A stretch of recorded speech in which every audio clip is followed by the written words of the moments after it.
Welcome to the Talkin VAWLS Network. My name is Boogie Bentley. Got a lot to get into, so we're going to jump right into it. Late last night at the little man's Christmas program at school, the news breaks that Tennessee has lost their fourth wide receiver in this cycle to the transfer portal. Nate Spillman goes in late last night, joining Nathan Laycock, who also entered the portal earlier yesterday afternoon. So you look now, you've lost Caleb Webb, you've lost Chaz Nimrod, you've lost Nathan Laycock, and then Nate Spillman. And I get it from a production standpoint. I mean, Nathan Laycock was a redshirt freshman, one catch for 13 yards in his career. Nate Spillman, no stats to even look at. So when you look at it from a production standpoint, does it really matter losing these two guys in addition to Caleb Webb and Chaz Nimrod? And I would say no, really not that big of a deal. But when you look in the grand scheme of things, you have now lost four wide receivers to the portal. You're also losing Brew McCoy, who is out of eligibility. You're also losing Dante Thornton, who is out of eligibility. So Tennessee's going to have to go to the portal. They're going to have to find some replacements here.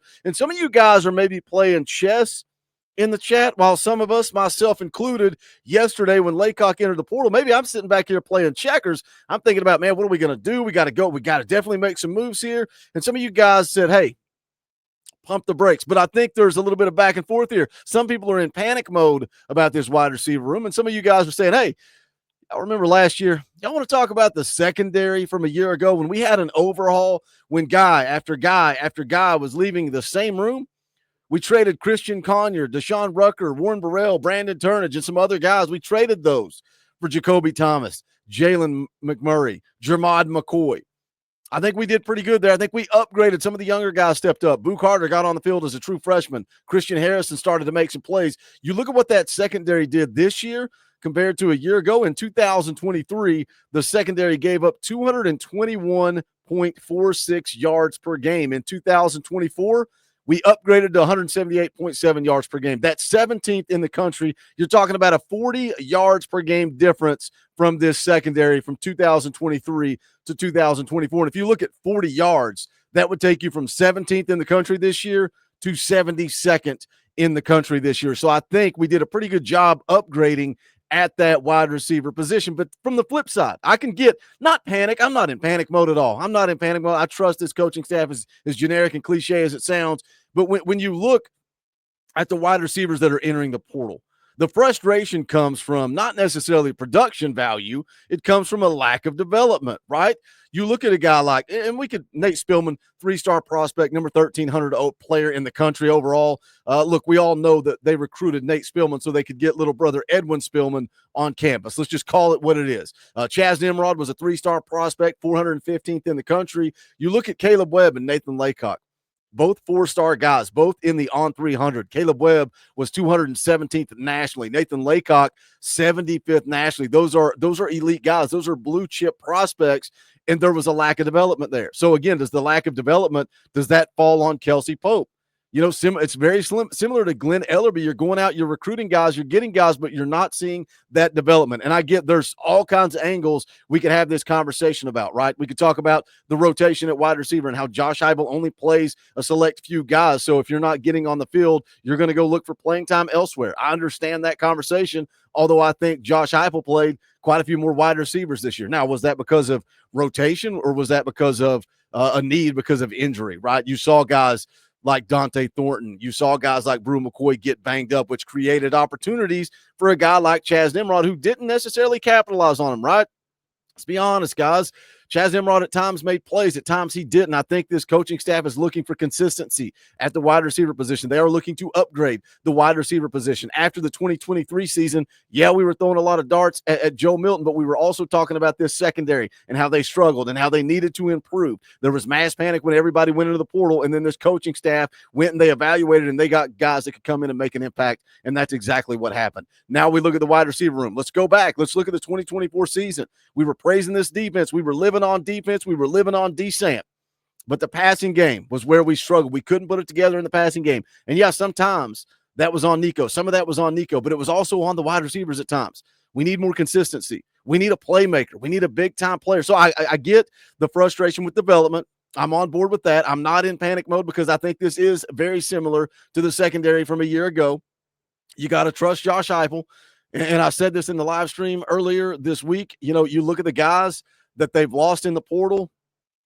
Name one guy. Name one guy that you're looking back on going, man, if we had that guy, outside of the initial burst of guys that left because of Jeremy Pruitt, I'll wait for you to tell me one guy that was an impact player or a game changer that we lost to the portal. It's just not happened. Meanwhile, let's flip the script. Let's look at the guys that this coaching staff has gone and got that have impacted the game. Brew McCoy, Keenan Peely, Omar Norman Lott, McAllen Castles, Andres Carrick, Dante Thornton, Jermod McCoy, Jalen McMurray, Jacoby Thomas, Jackson Moy, Miles Kitselman, Chris Brazell, Lance Hurd, Holden Sace. The list goes on and on and on and on.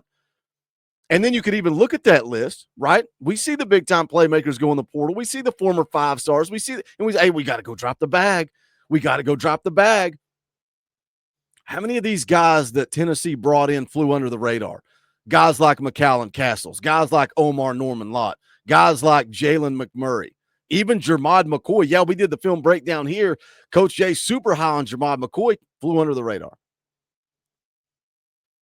Trust this coaching staff. I think they know what we're doing. We're going to get into where we go from here.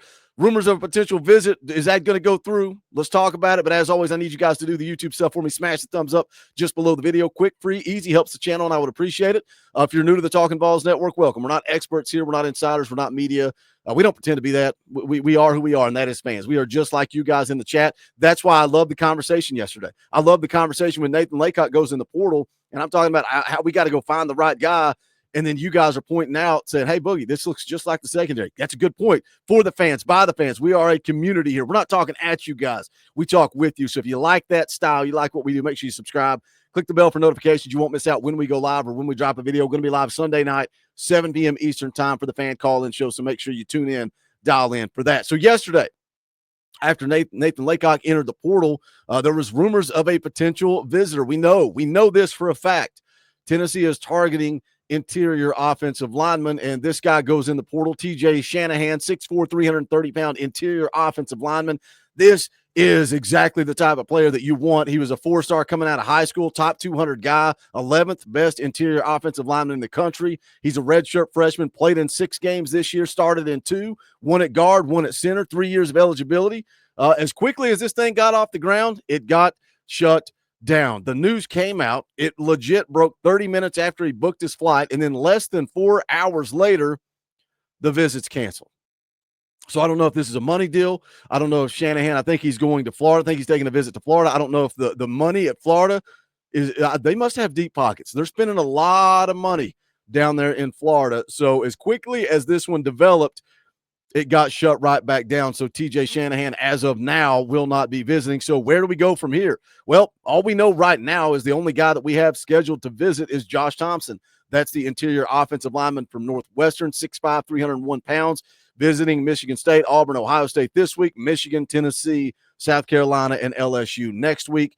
Played 31 games, started 21 of those games at Northwestern. He's played left guard, right guard, and right tackle, more of an interior guy. He's the guy that I've told you guys about, has an 18-game no sack streak to his credit. Tennessee has also offered Wendell Moe Jr. out of Arizona. Coach Jay talked a little bit about him on the Wednesday night show, 6'2", 339-pound interior offensive lineman, redshirt sophomore, has a really high passing grade, a really high pass blocking grade.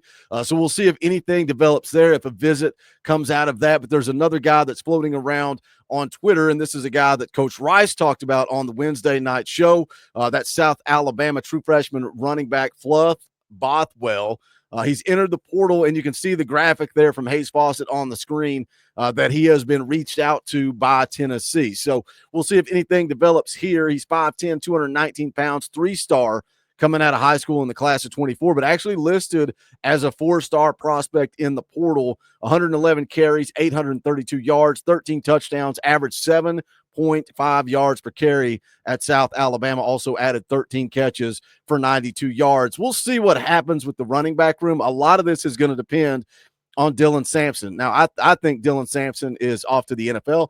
If I was giving Dylan Sampson advice, I would tell him to go to the NFL. Like, what more can Dylan Sampson prove here, unless he wants to come back and have a Heisman Trophy campaign, unless he wants to come back and try to go win a national championship, and maybe that's what drives him. Maybe the money can be similar from Spire to the NFL, but, you know, it's they're on a pitch count. Running backs are just on a pitch count. There's only so many carries you have before your body gives out. So this running back room starts with what Dylan Sampson decides, but then you've got Deshaun Bishop coming back. You've got Peyton Lewis come back. Does Cam Seldon stick around at Tennessee? We've already seen Khalifa Keith head off to the portal, so we'll see, but you can see there that Tennessee has at least reached out. They've shown some interest, so we'll see if anything develops there. Tons of information. Wanted to get it all out to you in one short video. Jump in the comment section. Let's talk about it. As always, make sure you guys smash the thumbs up on the way out the door. I would greatly appreciate it. If you like what we do here, if you're a fan of the content, the channel, the videos, the live streams, whatever it is, and you're not a member, you don't have a Power T beside your name, even if you watch on TV,